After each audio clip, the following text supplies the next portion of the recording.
Hello दोस्तों, स्वागत है आपका अपने YouTube चैनल एग्जाम तरंग में। जैसा कि आप सभी लोग जानते हैं कि हम यूपी लेखपाल परीक्षा से संबंधित ग्रामीण परिवेश के 25 प्रश्नों का सेट रोजाना हल करते हैं। तो इसी क्रम में आज हमारा ये 7वां सेट। तो चलिए शुरू करते हैं। पहला क्वेश्चन है, भारतीय ग्रामीण समाज के आर्थिक ढांचे का वास्तविक विश्लेषण किसने किया था? तो इसका सही उत्तर क्या होगा? इसका सही उत्तर होगा मेवो वोई। अब जो यहाँ पर ये आते हैं श्रीनिवास साहब, इन्होंने क्या, इनका नाम याद रखिएगा आप लोग। इन्होंने संस्कृतिकरण की अवधारणा दी थी।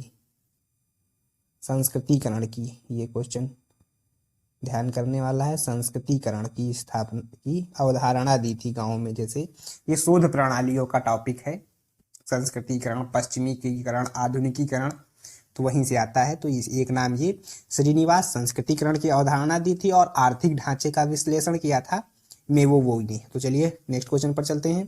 पहली बार कृषि संगणना कब कराई गई थी? जैसे जनगणना कराई जाती है उसी प्रकार भारतीय अर्थव्यवस्था में कृषि के महत्व को देखते हुए सरकारों ने तय किया कि कृषि की भी गणना कराई जाए, जिससे उसके बारे में एक अच्छा फॉर्मेट योजनाएं तैयार की जा सके, लागू कराई जा सके, जिससे कृषि का उत्पादन बढ़े और अर्थव्यवस्था में योगदान मिले।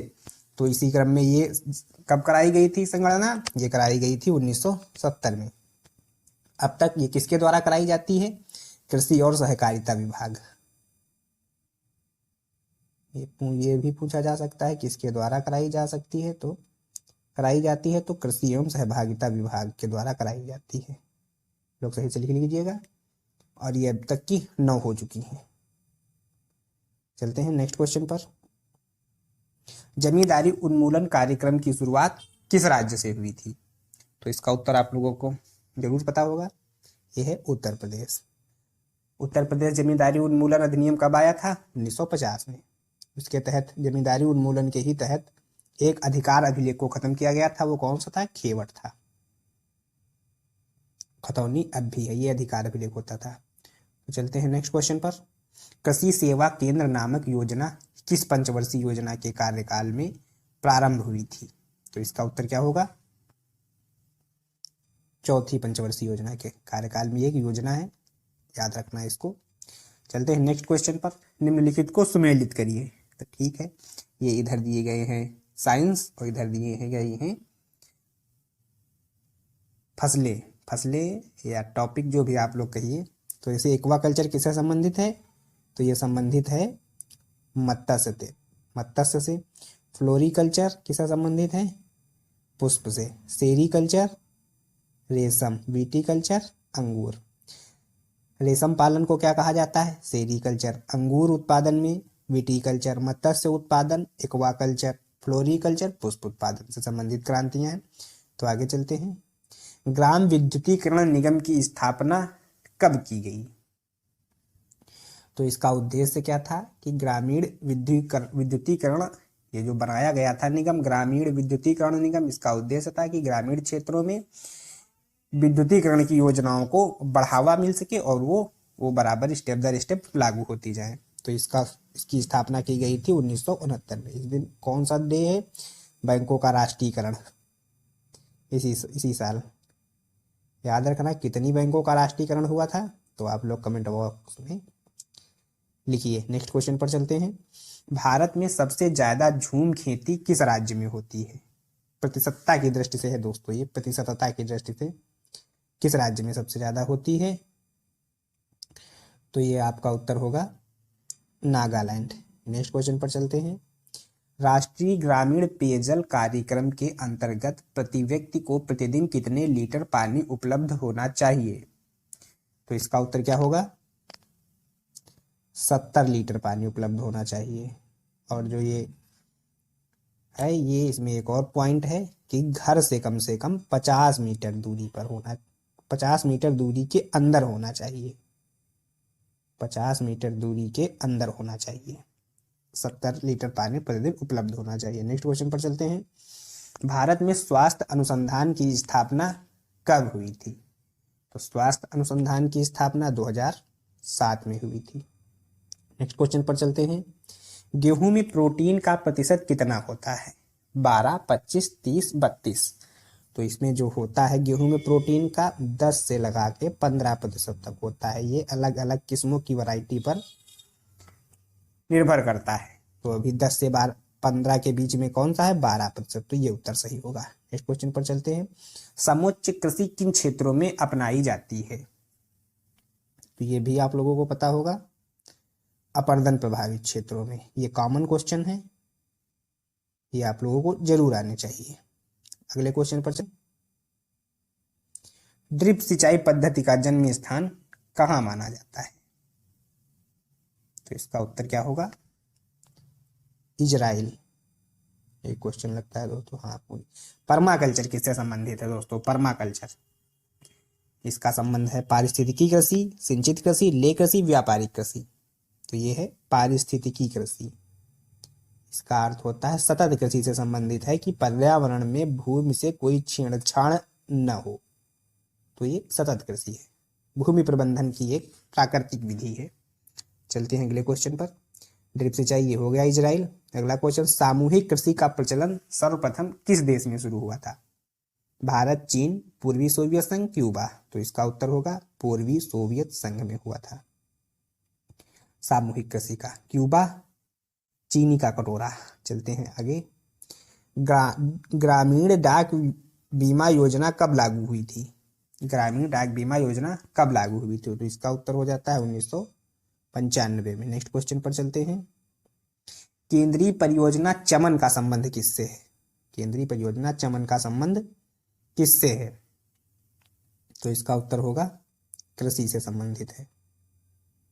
नेक्स्ट क्वेश्चन पर चलते हैं। ग्राम कचहरी का प्रधान कौन होता है? तो इसका उत्तर होगा सरपंच। नेक्स्ट क्वेश्चन पर चलते हैं। यूपी पंचायत राज अधिनियम कब बनाया गया था? आप लोगों को पता होगा, ये 1948 में। ये पहले भी करा चुके हैं हम। उत्तर प्रदेश में भूमि मापन से संबंधित सबसे छोटी इकाई कौन सी है? तो ये क्या है? ये क्षेत्रफल भूमि मापन की इकाइयां हैं। बीघा हो गया, हेक्टेयर हो गया, बिसवांशी हो गया, बिसवा हो गया। तो क्या पूछा है? सबसे छोटी इकाई। सबसे छोटी इकाई कौन सी होगी? बिसवांशी होगी। सबसे बड़ी कौन कौन सी होती है? हेक्टेयर। हेक्टेयर से फिर कौन होती है? एकड़। आप लोग लिख लीजिएगा सही से, एकड़। एकड़ से फिर कौन होती है? बीघा। बीघा से फिर छोटी कौन होती है? बिसवा। बिसवा से छोटी कौन होती है? बिसवांशी। और बिसवांशी से भी छोटी एक होती है धुर, और धुर से छोटी होती है कचवासी। तो ये बिसवांशी, ये आप क्रम याद करिएगा। नेक्स्ट क्वेश्चन पर चढ़ते हैं। तेजस्विनी सामाजिक आर्थिक सशक्तिकरण योजना हेतु वित्त पोषण करने वाली अंतरराष्ट्रीय संस्था कौन सी है? ये किससे संबंधित है? तेजस्विनी सामाजिक आर्थिक सशक्तिकरण योजना महिला सशक्तिकरण से, आप लोग ध्यान रख सकते हैं। तो इसका जो है ये वर्ल्ड बैंक करता है। वर्ल्ड बैंक इसका फाइनेंस करता है। तो आप लोग बताइए, वर्ल्ड बैंक की स्थापना कब हुई थी और इसका मुख्यालय कहाँ पर है? तो इसका मुख्यालय है Washington DC. Washington DC, Washington DC है। और ये 1944 को ब्रिटेन वुड्स सम्मेलन के तहत ये संस्था बनाई गई थी। इसके साथ ये एक और है, यही अंतर्राष्ट्रीय मुद्रा कोष IMF, इसकी स्थापना भी 1944 में ब्रिटेन वुड्स सम्मेलन के द्वारा ही हुई थी और इसका भी मुख्यालय वहीं पर है। एशियाई विकास बैंक, इसका मुख्यालय कहाँ है? फिलीपींस, मनीला में है। और ब्रिक्स बैंक का मुख्यालय कहाँ पर है? इसको बोला जाता है न्यू डेवलपमेंट बैंक, और इसका मुख्यालय है संघाई। संघाई। तो चलते हैं नेक्स्ट क्वेश्चन पर। भूमि सुधार कार्यक्रम को सर्वाधिक सफलता किस राज्य में मिली? तो इसका उत्तर क्या होगा? पश्चिम बंगाल। नेक्स्ट क्वेश्चन पर चलते हैं। भूमंडल पर समाज कितने प्रकार के पाए जाते हैं? तो ये सीधा सीधा रट लो इसको, 3 प्रकार के। भूमंडल पर समाज कितने प्रकार के पाए जाते हैं? तो 3 प्रकार के। नेक्स्ट क्वेश्चन पर चलते हैं। हरित क्रांति की शुरुआत कब की गई? तो ये 1966 में की गई। प्रधानमंत्री कौन थी उस समय? प्रधानमंत्री थी इंदिरा गांधी। आप लोग याद कर लीजिए, ये पूछा जा सकता है, इंदिरा गांधी। और उस समय जो खाद्य एवं कृषि मंत्री कौन थी? चिदम्बरम सुब्रमण्यम। तो चलते हैं अगले क्वेश्चन पर। महिला समृद्धि योजना कब शुरू की गई थी? तो ये हुई थी 1993 में। जिसमें क्या था कि ग्रामीण महिलाओं को डाकघरों में अपनी बचत जमा करने के लिए प्रोत्साहित करना था। योजना का उद्देश्य था डाकघरों में बचत जमा करना।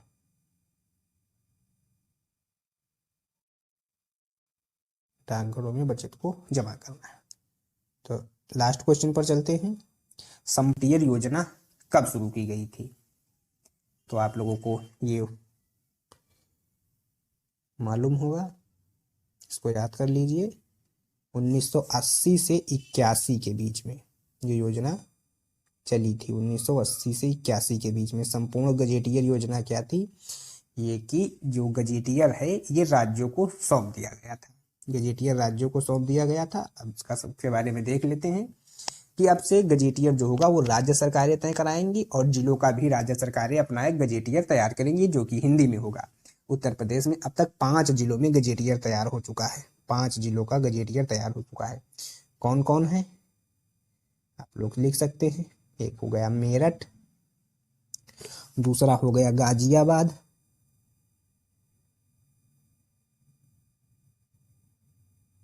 तीसरा हो गया ललितपुर,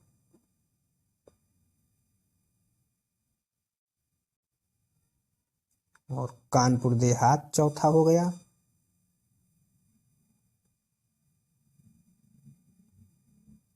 कानपुर देहात आप लोग लिखिएगा। और एक है फिरोजाबाद।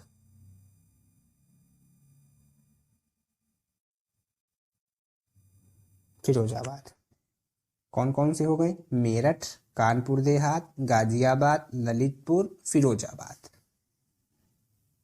तो चलिए दोस्तों, आज के लिए इतना ही। कल फिर मिलते हैं एक नए प्रैक्टिस सेट के साथ। धन्यवाद। आप लोग चैनल को सब्सक्राइब, वीडियो को लाइक और शेयर अवश्य करें।